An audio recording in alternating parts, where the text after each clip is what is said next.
الحمد لله نحمده ونستعينه ونستغفره ونؤمن به ونتوكل عليه ونعوذ بالله من شرور أنفسنا ومن سيئات أعمالنا من يهده الله فلا مضل له ومن يضلل فلا هادي له ونشهد أن لا إله إلا الله وحده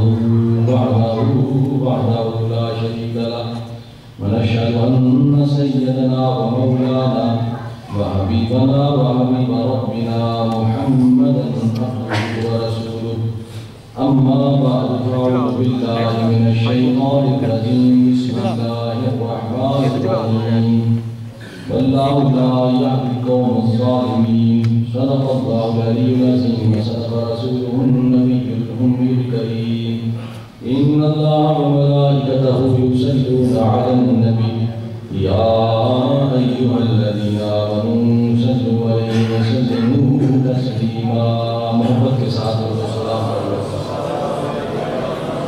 السلام الصلاة والسلام عليك يا سيدي يا رسول الله وعلى آلك وأصحابك يا سيدي يا حبيب الله الصلاة والسلام عليك يا سيدي يا رسول الله وعلى آلك وأصحابك يا سيدي يا حبيب الله حضرات محترم برادران اسلام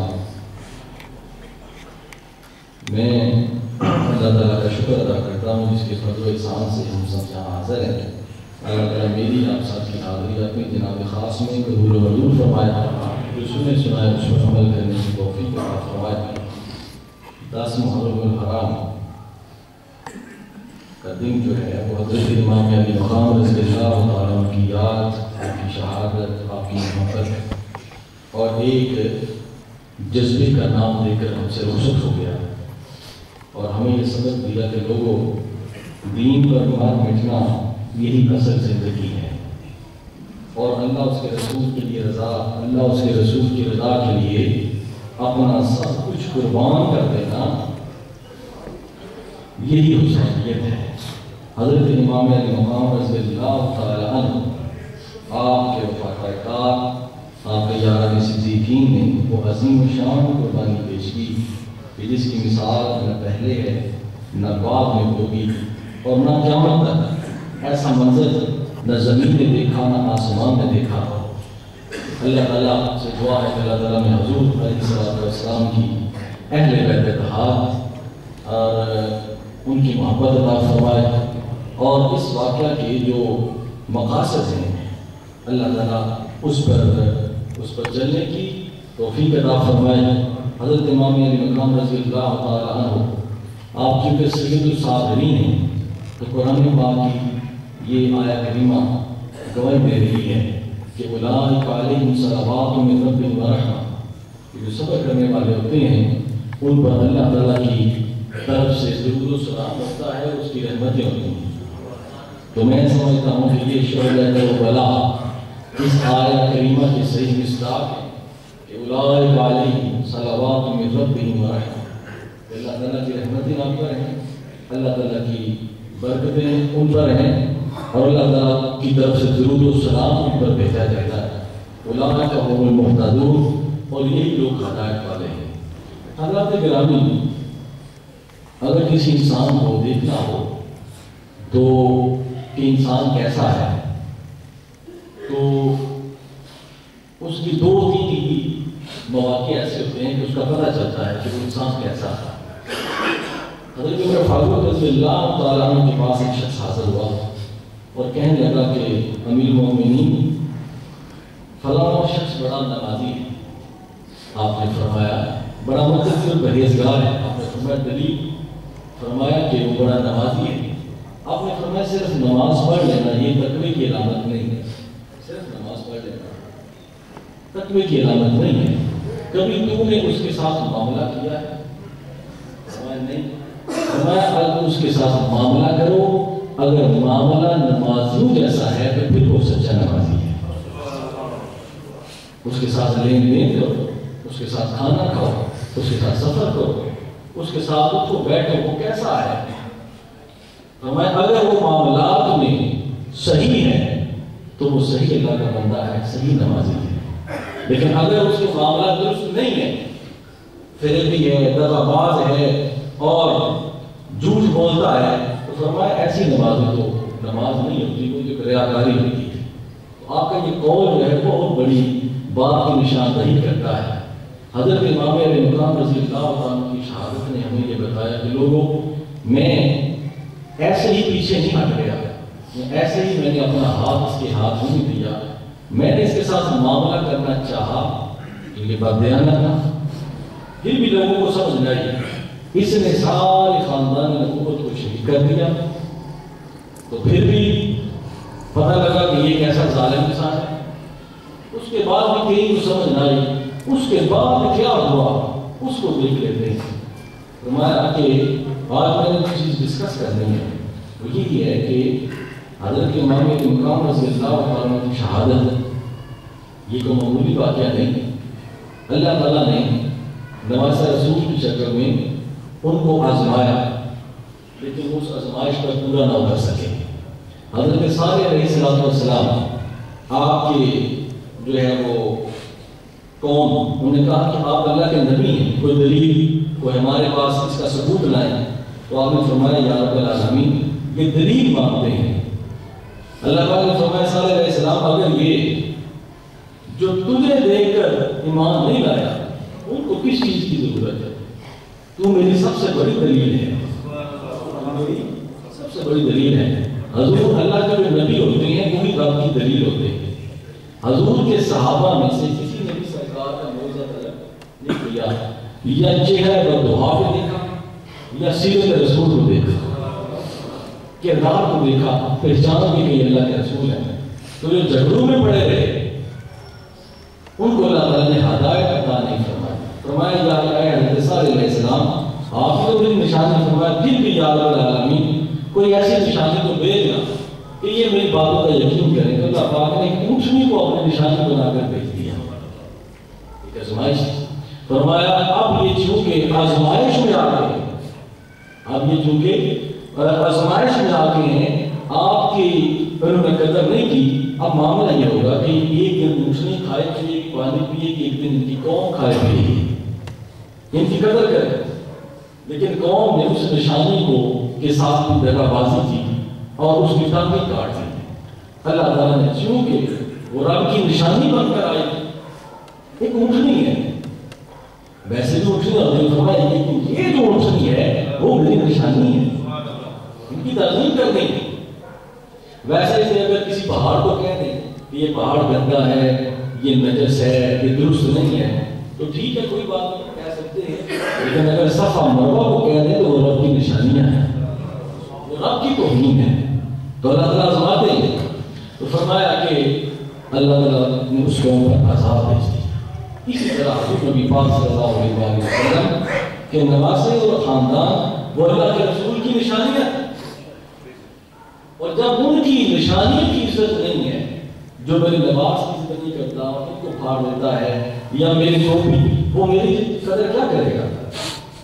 جو ان کے خاندان کی عزت نہیں کرتا، جو عزت رسول کا ادب کرنے والا نہیں ہے، وہ اللہ کے رسول کا ادب کرنے والا کیسے ہو سکتا ہے؟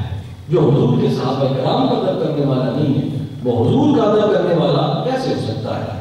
تو اسی طرح حضرت امام علی مقام رضی اللہ تعالیٰ عنہ آپ نشانے تھے۔ تو کیا ہوا؟ بعد کے واقعات میں آپ کو میں بتانا چاہتا ہوں کہ اتنا بڑا جرم کرنے کے بعد اللہ تعالیٰ فرماتے ہیں کہ لا یہدی قوم الظالمین، اللہ لا یہدی قوم الظالمین۔ اللہ تعالیٰ ظالموں کو ہدایت نہیں دیتا، اللہ تعالیٰ ظالموں کو ہدایت نہیں دیتا۔ اب جس چیز کو یزید کے سپاہی یا لشکر کر بیٹھے، ایسا تو نہیں ہو سکتا تھا کہ اب ان کو معافی مل جائے۔ اب ان سے ایک ایسے جرم ہونے تھے کہ طریق گواہ ہو جائے کہ واقعی حضرت امام علی مقام رضی اللہ تعالیٰ عنہ کا موقف بالکل درست تھا اور ایسا ہونا تھا۔ اب کیا ہوا کہ یزید نے جب یہ واقعہ ہو گیا تو اس نے کہا کہ مدینہ پاک کو تباہ و برباد کر دیں۔ وہ مدینہ پاک جس کے بارے میں حضور نبی پاک صلی اللہ علیہ وسلم نے ارشاد فرمایا آپ نے فرمایا جس نے مدینہ پاک کی طرف یا مدینہ پاک کے بارے میں برا خیال بھی کیا تو اللہ تعالیٰ اسے اس طرح پگھلا دے گا جس طرح نمک پانی میں پگھل جاتا ہے۔ اب کیا ہوا کہ اس نے گورنر مقرر کیا، اور مقرر کیا تو اس نے مدینہ پاک میں اتنی تباہی مچا دی کہ کئی صحابیات کی عزتوں پر حملہ، 700 صحابہ کرام شہید کر دیے گئے، مسجد نبی میں گھوڑے باندھ دیے گئے، اور ایک تابعی حضرت سعید بن مسیب رضی اللہ تعالیٰ عنہ وہ ارشاد فرماتے ہیں کہ میں دوڑ کر سرکار کا جہاں روزہ اندر ہے میں دروازہ کھول کے اندر داخل ہو گیا، روزہ پاک کے اندر داخل ہو گیا۔ وہ فرماتے ہیں کہ تاکہ مجھے کوئی دیکھ نہ لے، باہر گھوڑے باندھے اتنی توہین ہو گئی۔ وہ فرماتے ہیں کہ ہوتا ایسے تھا کہ قبر انور سے، سرکار کی قبر انور سے اذان کی آواز آتی تھی اور جماعت کی آواز آتی تھی، تو میں اسی اذان کے ساتھ نماز پڑھتا، اسی جماعت کے ساتھ میں نماز پڑھتا۔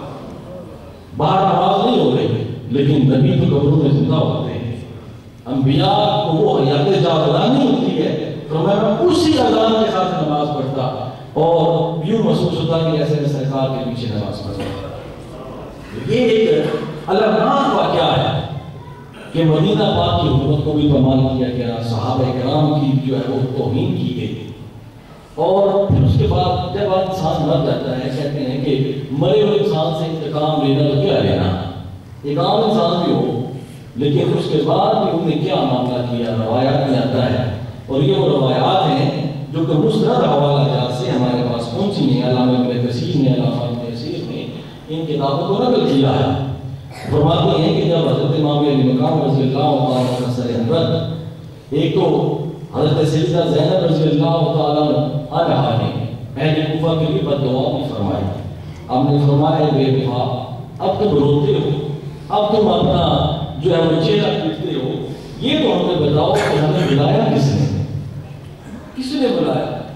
تو آپ نے فرمایا اللہ تمہیں ہمیشہ اڑاتا رہے اور تم پر بے وفائی کا داغ لگ چکا ہے۔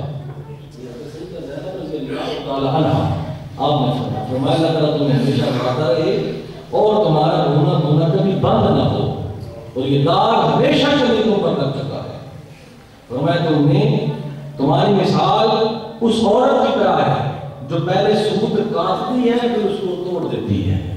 فرمایا تم نے وعدے کیے، تم نے بلایا، پھر تم نے خود ہی اپنے وعدوں کو توڑ دیا، اب تم کی سزا ساری زندگی کے لیے بھگتتے رہو گے، اور یہ بے وفائی کا اور دغا بازی کا جو تمہارے سر پہ داغ لگ گیا ہے یہ کبھی ختم نہیں ہوگا۔ تو حضرت امام علی مقام رضی اللہ تعالیٰ عنہ سر انور جب یزید کے دربار میں آیا تو اسی وقت بھی سمجھ جانا چاہیے تھا۔ میں تو کہتا ہوں اگر اس وقت وہ سر انور کا یہ دم کر لیتا تو ہو سکتا نجات ہو جاتا، نجات ہو جاتی، لیکن ایسا نہ ہوا۔ اس نے آپ کی سر انور پر، وہ سر انور کہ جس کے سر کو سرکار بوسہ دیتے ہیں، آپ کے سر انور کو آپ حضور نبی پاک صلی اللہ علیہ وآلہ وسلم آپ سونپتے ہیں۔ صحابہ کرام نے پوچھا یا رسول اللہ صلی اللہ علیہ وآلہ وسلم کیا بات ہے آپ کیوں سونپتے ہیں؟ فرمایا ان کے سر انور سے مجھے جنت کی خوشبو آتی ہے۔ فرمایا کہ آپ کے سر کو وہ چھڑی کے ساتھ یوں جھولے لیتا اور چھڑی کے ساتھ مارتا۔ اب یہ کیا کام بہتری ہے؟ اب وہاں ایک صحابی تھے، نبینا تھے، اور وہ بھی قید کی حالت میں تھے۔ ان کو جب پتہ چلا کہ میں کہا بدبخت تمہیں پتہ نہیں کہ یہ کون ہے؟ فرمایا یہ وہ چہرہ ہے جس کو میں نے کئی بار دیکھا کہ اللہ کے رسول اس چہرے کو چوب رہے ہیں۔ فرمایا اس کی سزا تم بھگتو گے اور تم دیکھو گے کہ تم نے کون سا بڑا گناہ کیا ہے، کون سی غلطی کی ہے۔ دوستو یہ تھا وہ ایک سیاہ کارنامہ جو کہ یزید نے دیا ہے اور تا قیامت وہ لعنت کا مستحق ٹھہرا۔ اس کے بعد کیا ہوا؟ اس کے معاملات کہ وہ کہتے ہیں نہ خدا ہی ملا، نہ مثال صنم، نہ ادھر کے رہے نہ ادھر کے رہے۔ اللہ تعالیٰ لوہے کو لوہے کے ساتھ کاٹ دے۔ حضرت یحییٰ بن زکریا ان کو جب شہید کیا گیا تو اللہ پاک نے فرمایا کہ حضرت یحییٰ بن زکریا کے قتل کے بدلے میں ان کے قاتل میں سے 70,000 قاتلوں کو بے ادبوں کو قتل کر دوں گا. وہ قتل ہو گئے.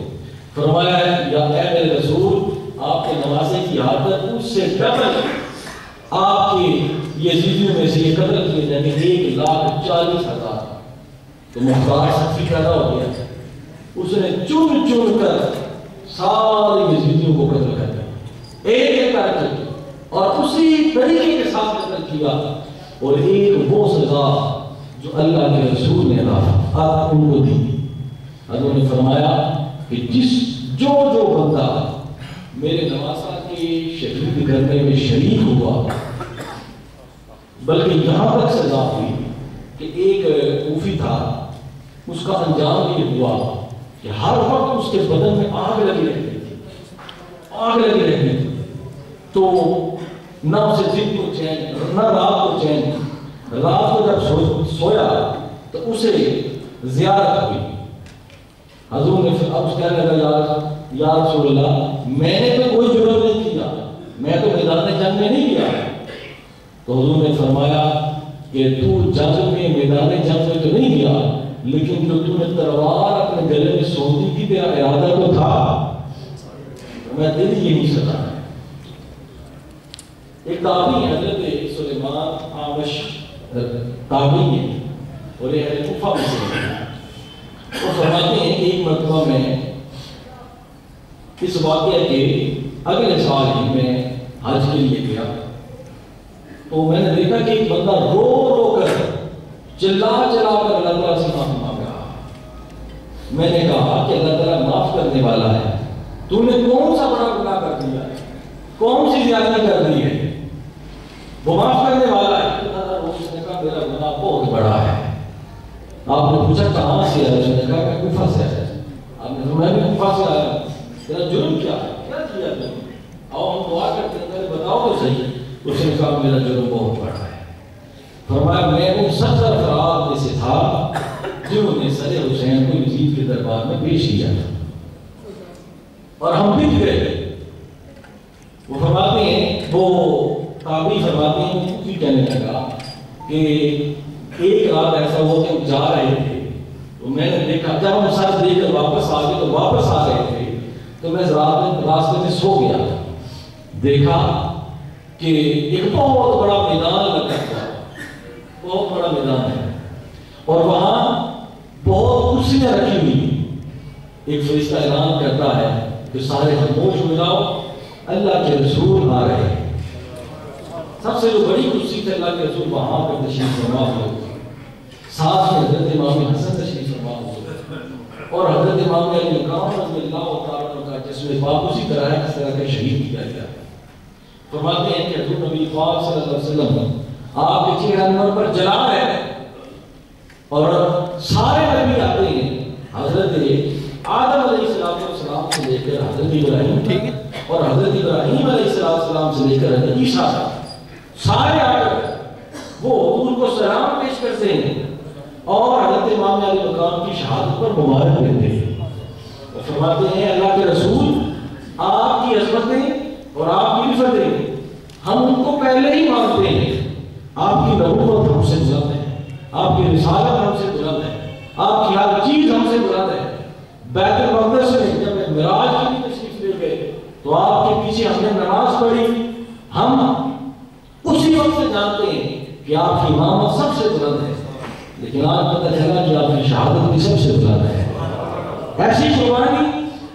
اور یہ بھی روایات میں آتا ہے کہ جب حضرت امام علی مقام رضی اللہ تعالیٰ شہید کر دیے گئے تو بعض علماء نے اور وہاں کے جو بشیر بن خام نے لکھا کہ حضور نبی پاک صلی اللہ علیہ وسلم یزیدی نے اپنی تو نماز پڑھ لی, نماز جنازہ پڑھا لی, اہل بیت کی نماز جنازہ نہ پڑھی گئی, اور اہل بیت طہار وہ نماز جنازہ کے محتاج بھی تھے, ان کا نام نہ لے کے جنازہ ہوتا ہی نہیں ہے.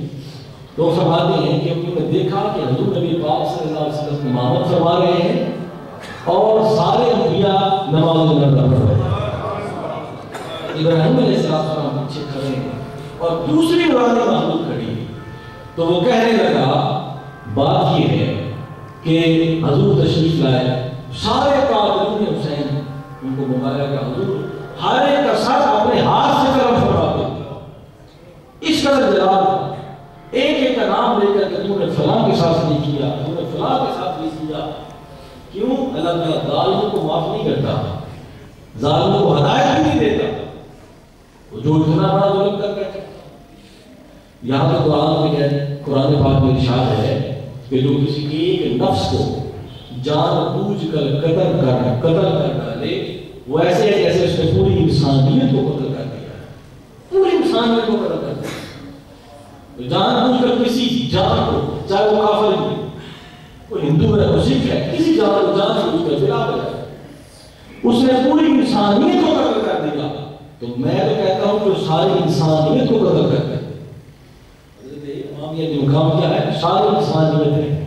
ایک جان کو قتل کرے تو ساری انسانیت کا قتل ہو گیا، تو جو ساری انسانیت کو قتل کر دے اس کے بارے میں آپ کیا کہیں؟ وہاں تو حضور کا جلال ہے، تو فرمایا اس کا سر بھی قلم کیا، اس کا پھر وہ 70 بندے لائیں گے جو آپ اس اندر کو ابن زیاد کے ساتھ یزید کے دربار میں لے گئے، تو سب کا ساتھ آپ نے قلم کر دیا. جب میری باری آئی تو میں عرض گزار ہوا، میں نے کہا یا رسول مجھے معاف کر، مجھے آپ نے فرمایا، آپ نے وہ خنجر جو تھا پیچھے کر لیا، آپ نے فرمایا تجھے ذبح تو نہیں کروں گا، لیکن میں یہ دعا کرتا ہوں کہ یا اللہ نہ اس کی بخشش ہو نہ اس کی مغفرت ہو.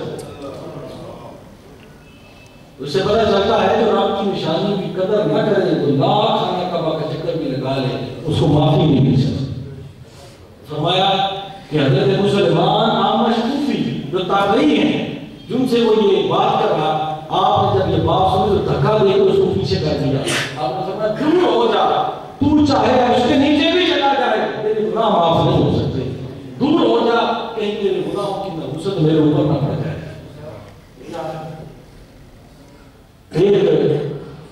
تو جو اللہ کی نشانی کی تعظیم کرتا ہے، میں بڑا پیارا واقعہ پڑھ رہا تھا کہ جب اہل کوفہ آپ کے سر اندر کو لے کر دمشق کی طرف جا رہے تھے تو راستے میں ایک کلیسا گرجا آ گیا، تو یہ کہیں 100 کی تعداد میں تھے. وہ ایک عیسائی وہاں راہب رہتا تھا، اور جو عیسائی راہب ہوتے تھے وہ سارے کافر نہیں ہوتے تھے، جو توحید پرست ہوتے تھے، وہ اللہ کو ایک مانتے تھے. وہ بھی ایسا ہی تھا، رب کو ایک مانتا تھا اور شریعت عیسیٰ کا کاربن تھا. وہ فرماتے ہیں کہ جب یہ گزرا اس نے دیکھا ہجوم آ رہا ہے،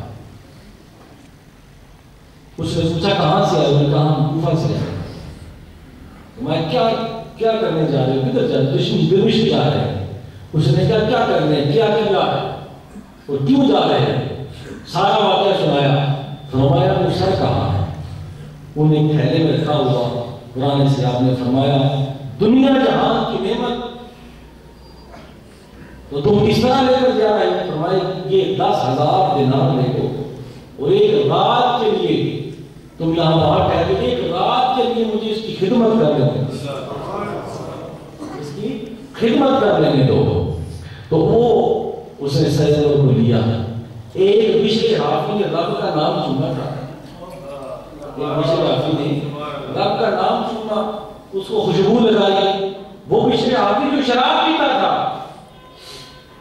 جس گلی سے گزر جاتے بدبو آتی تھی، کتنی شراب پی، لیکن جب خدا کے نام کو چوما، ظاہر بندہ مسلمان ہوئے تھے جس کو کھانے کو آپ بشر حافظ کو دیکھا؟ آپ نہیں دیکھا، ان کے مدار میں نہیں ہے، نہ میں گیا نہ آپ نے، لیکن ان کی محبت دل میں ہے. کس نے ڈالی؟ وہ رب نے ڈالی. فرمایا نام چوما، خوشبو لائی، الماری میں رکھ دیا. رات خواب میں دیکھا. بزرگ فرماتے ہیں کہ میں خدا کی طرف سے آیا ہوں. اللہ پاک فرماتے ہیں جس طرح تم نے میرے نام کی تعظیم کی ہے ہم تیرے نام کی عزت کریں گے. وہی حضرت بشر حافظ ان کے مزار پر آج لاکھوں کروڑوں لوگ جاتے ہیں، ان کو بوسہ دیتے ہیں کیونکہ اس کے نام کی لاج رکھتی ہے. بے ادب کبھی ایمان سے محروم نہیں رہتا. اب وہ ساری چیزیں چھوٹ گئی، شراب چھوٹ گئی، وہی نمازی بن گئے، تہجد گزار. اب وہی بشر حافظ کی گلی سے گزرتے ہیں، جانور اس گلی میں پیشاب نہیں کرتا، اس گلی میں پیشاب نہیں کرتا. محدثین فرماتے ہیں کہ میں دیکھا کہ حضرت بشر حافظ، میں نے دیکھا کہ اس گلی سے گزرتے تھے وہاں جہاں میں پیشاب دوروں خلاف نہیں کرتے تھے.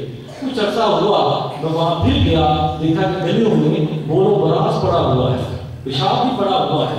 مجھے پاک ہو گیا کہ حضرت بشر حافظ فوت ہو گئے. میں نے پوچھا تو پتہ چلا کہ بشر حافظ فوت ہو گئے. میں نے گلیاں بتا رہی ہیں کہ بشر حافظ فوت ہو گئے. تو حضرت اس نے غسل دیا, خوشبو لگائی, غسل دیا, اور غسل دیا اور ساری رات بیٹھ کر اس سر اندر کی زیارت کرتا رہا. اس نے دیکھا جو ادب والے ہوتے ہیں پھر اللہ تعالیٰ اس نشانی کے انوار و تجلیات بھی بتا دیتے ہیں کیونکہ تو تعظیم کرنے والا ہے. اب دیکھیں جو انوار و تجلیات صحابہ نے اہل بیت نے سرکار کے دیکھے ہیں وہ مجاہدوں کو نظر نہیں آئے, لیکن وہ کیا کہ اہل محبت تھے, وہ قریب ہوئے ان کو انوار و تجلیات نظر آ گئے. اور جو غیرت ہوتے ہیں ان کو کچھ بھی نظر نہیں آتا, وہ کہتے ہیں کچھ بھی نہیں ہے. لیکن جو محبت والے آتے ہیں وہ کہتے ہیں سب کچھ ادھر ہی ہے, کیونکہ وہ بہت کچھ دیکھ لیتے ہیں, بہت کچھ دیکھ لیتے ہیں. وہ قبلہ شاہ صاحب آپ نے آخری مثال میں حضرت حاجہ گوہر الدین کا واقعہ سنایا ہے. سبحان اللہ. آپ فرماتے ہیں ظاہر مجھے تو یوں لگتا ہے کہ حضور قبلہ شاہ صاحب مکین حکومت حضرت کو دیکھ کے بات فرما ہے, اور یہ آواز نکل رہی ہے سبحان اللہ سبحان اللہ. ایسے آوازیں ایسے تھوڑی نکل جاتی ہیں.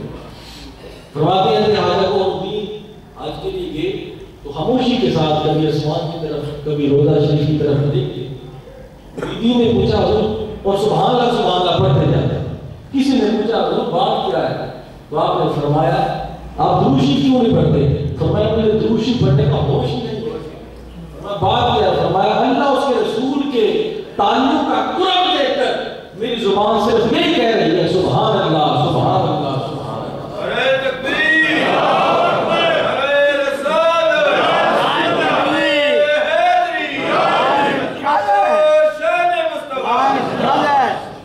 فرمایا کہ ساری رات دیکھتا رہا اور آپ صلاۃ السلام پڑھتا رہا. جب صبح ہوئی وعدے کا پابند اس نے کہا بدبختو دنیا و ما فیہا کی نعمت کو تم نے اس کی کیا قدر کی ہے؟ جب انسان ہیرے کی قدر نہیں کرتا تو پھر اولے پڑتے ہیں, پتھر پڑتے ہیں, انسان ذلیل و خوار ہوتا ہے. تو اس نے دیکھا کہ حضور کی شعاع ساری رات جو ہے وہ آپ کے سر سے نکلتے تھے. صبح جب باہر آیا اس نے کہا تم نے اپنے نبی کی عزت کا کیا حال کیا ہے؟ میں اس سر کی تعظیم میں پڑھتا ہوں لا الہ الا اللہ محمد رسول اللہ. لیکن وہ ظالم تھے, ان کو ہدایت لائی, وہ اپنے کام میں لگے رہے, وہ اپنا نصیب سنبھال گیا. کوئی بلیاں موتی نہ کرے, وہ اپنا نصیب سنبھال گیا. جو عطا والے ہوتے ہیں وہ ایمان سے محروم نہیں. تو یہ عالم تھا حضرت امام مہدی مقام رضی اللہ تعالیٰ عنہ. آپ جب اہل بیت طہار کا قافلہ جو ہے وہ کچھ دنوں کے بعد جب مدینہ پاک کی طرف روانہ ہوا تو ایک صحابی حضرت نعمان بن بشیر رضی اللہ تعالیٰ اہل بیت طہار نے فرمایا کہ ان کو ہمارے ساتھ بھیجا جائے, اہل کوفہ میں سے یا اہل دمشق میں سے کوئی بتا ہمارے ساتھ آ جائے. تو آپ حضرت نعمان بن بشیر جو ہے یہ صحابی رسول ہیں, اور اس واقعے میں جب آپ کو پتہ چلا کہ ابن زیاد آ رہا ہے تو ابن زیاد سے پہلے یہ گورنر تھے اور آپ کو پتہ یہ ظلم کرنے والے ہیں, تو آپ نے گورنر کو چھوڑ دیا چلے گئے. لیکن جب یہ واقعہ ہوا تو پھر اہل بیت طہار نے آپ نے فرمایا کہ ان کو ہمارے ساتھ بھیجا جائے کیونکہ اللہ کے رسول کے صحابی تھے. آپ اہل بیت طہار کی خاندان کو لے کر مدینہ پاک پہنچے تو اہل بیت طہار کے پاس کچھ تھوڑے سارے نقدی اور زیورات تھے, تھوڑے تھوڑے. وہ سارا ڈھانپ کر حضرت سیدہ زینب رضی اللہ تعالیٰ عنہا انہوں نے وہ تحائف جو ہے نعمان بن بشیر کو دے دی. آپ نے فرمایا حضور یہ میرے ساتھ آپ یہ کیا کر رہے ہیں؟ فرمایا جو ہماری خدمت کرتا ہے اس وقت ہمارے پاس کوئی اور چیز نہیں, ہم اسے خالی نہیں جانے دیتے. کل قیامت کے دن یہ تو دنیا کا مال دے رہے ہیں, کل قیامت کے دن اس کا صلہ ہم یہ دیں گے کہ جنت بھی تمہارے قدموں میں ہو. اتنی سی نیکی بھی کر لی تو فرمایا کہ یہ تمہیں اس کا صلہ ضرور ملے گا.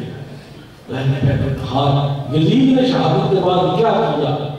ہر چیز اجاڑ کر دی, آج اس کی قبر کا نام و نشان بھی نہیں ہے، لیکن اہل بیت کہا کہ فرزند انجمن حضرت امام زین العابدین رضی اللہ تعالیٰ عنہ جو حضرت بی بی شہر بانو کے فرزند ہیں اور حضرت امام علی مقام رضی اللہ تعالیٰ عنہ کی نشانی ہے، اور جن کا نکاح حضرت شہر بانو حضرت امام علی مقام رضی اللہ تعالیٰ عنہ کا نکاح کس نے پڑھایا؟ حضرت عمر فاروق نے پڑھایا۔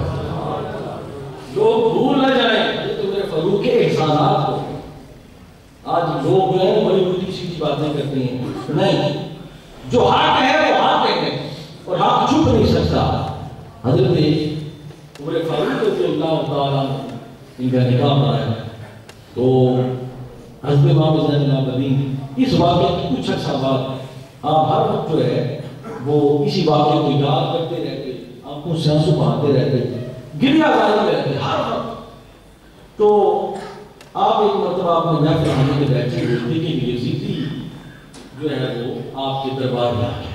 بعض روایت میں آتا ہے کہ وہ شمر تھا، وہ آ گیا اور مختار صفی سے چھپتے چھپتے وہ آپ کے دربار میں آ گیا اور آگے کہنے لگا جناب میں مسافر ہوں اور میں آپ کے پاس پناہ لینا چاہتا ہوں، رہنا چاہتا ہوں۔ حضرت امام زین العابدین رضی اللہ تعالیٰ عنہ آپ نے فرمایا مجھے کھانا کھلانے سے پہلے اسے کھلاؤ، مجھے پانی پلانے سے پہلے اسے پلایا کرو، کیونکہ یہ ہمارا مہمان ہے، ہمارا مہمان ہے۔ 3-4 دن کے بعد جب وہ جانے لگا تو وہ حضرت امام زین العابدین رضی اللہ تعالیٰ عنہ کے پاس حاضر ہوا، کہنے لگا کہ جناب یوں لگتا ہے کہ آپ نے مجھے پہچانا نہیں۔ آپ نے فرمایا پہچان تو میں اسی وقت گیا جب تو میرے پاس آیا تھا، مجھے تو اسی وقت ہے، لیکن کیا کریں ہم اپنے نانا کے دین کے پابند ہیں۔ فرمایا جب ہم تیرے مہمان تھے تو تو نے وہ کیا جو تو تھا، جب تو ہمارا مہمان ہے ہم نے وہ کیا جو ہم ہیں۔ یہ کردار کی بات ہے، یہ اخلاق کی بات ہے۔ فرمایا تیرے ساتھ ہم وہ کر نہیں سکتے کیونکہ مہمان نوازی میں فرق آ جاتا ہے، وہ معاملہ تیرے ساتھ ہم خدا کرے۔ اتنا عظیم کردار تو مثال پیش کر سکتا آج تو بھائی بھائی کو جھڑکتے آگے سے 10 منٹ کرتے، لیکن اتنا صبر، اتنا حوصلہ، اتنی شجاعت ذرا بھی شامل نہیں ہے۔ اگر چاہتے تو فوراً قتل کر دیں، لیکن آپ نے فرمایا وہ تیرا کردار ہے، وہ یہ ہمارا کردار ہے، وہ تیرا نبھانا تھا وہ ہمارا نبھانا ہے۔ دوستو بات یہ ہے کہ حضور نبی پاک صلی اللہ علیہ وسلم کے اہل بیت طاہر، آپ کے صحابہ کرام، آپ کے خلفاء، انہوں نے اپنی شہادتیں پیش کر کے، اپنی جانیں پیش کر کے، اپنا گھر بال سب کچھ لٹا کے اسلام کا ایک پودا لگایا ہے اور اسلام کو حیا کرتا تھا۔ آپ کو واقعہ بھول گئے کہ جب اسلام کا پہلا شہید ہوا حضرت یاسر رضی اللہ تعالیٰ اور حضرت سمیہ رضی اللہ تعالیٰ، یہ غلام تھے مجاہد، لیکن کیسی شہادت پائی؟ یہ ساری کلمے کی سزا ہے، یہ تم کلمہ کیوں پڑھا ہے؟ تو ابو جہل نے کہا کہ تم اگر میری بات نہیں مانو گے تو سزا جانتے ہو؟ اس نے کہا جناب جانتا ہوں، جان سے مار دیں گے لیکن میں کلمے کو چھوڑ نہیں سکتا۔ جن کا تعلق کلمے سے جڑ جاتا ہے صحیح طریقے سے، پھر وہ اپنی جان کی پرواہ کرتے ہی نہیں، اپنی جان کی پرواہ نہیں ہوتی۔ تو فرماتے ہیں کہ حضرت یاسر رضی اللہ تعالیٰ عنہ ان کی ایک ٹانگ میں انہیں ابو جہل کے ساتھ نے گھوڑا باندھ دیا اور دوسری ٹانگ کے ساتھ گھوڑا باندھ دیا، ایک گھوڑے کو ادھر ایک گھوڑے کو ادھر، جسم چیا جاتا ہے لیکن حضرت یاسر کی زبان سے وہی نکلتا ہے جو کملی والے نے پڑھایا، لا الہ الا اللہ محمد رسول اللہ۔ جب زبان کٹ جاتی ہے اور 2 ٹوٹے ہو جاتی ہے پھر وہ آواز بند ہوتی ہے، جب تک جان میں جان ہے زبان پہ بس اسی کا نام ہے۔ اور حدیث میں یہ شہادتیں جو ہوتی ہیں اسلام کو احیاء دیتی ہیں، زندہ کرتی ہیں، اور حضور کے صحابہ کرام، حضور کے اہل بیت طاہر نے اپنی زندگیوں سے ثابت کر دیا کہ ہمارا سب کچھ اللہ اس کے رسول کی رضا کے لیے ہے اور سب کچھ اللہ اس کے رسول کی رضا کے لیے قربان ہے۔ کروڑوں سلام ہوں، اربوں سلام ہوں ان ہستیوں پر جو اللہ اس کے رسول کی محبت کو لے کر اس دنیا سے گئے ہیں۔ وَمَا عَلَيْنَا إِلَّا الْبَلَاغُ وَآخِرُ دَعْوَانَا الْحَمْدُ لِلَّهِ رَبِّ الْعَالَمِينَ۔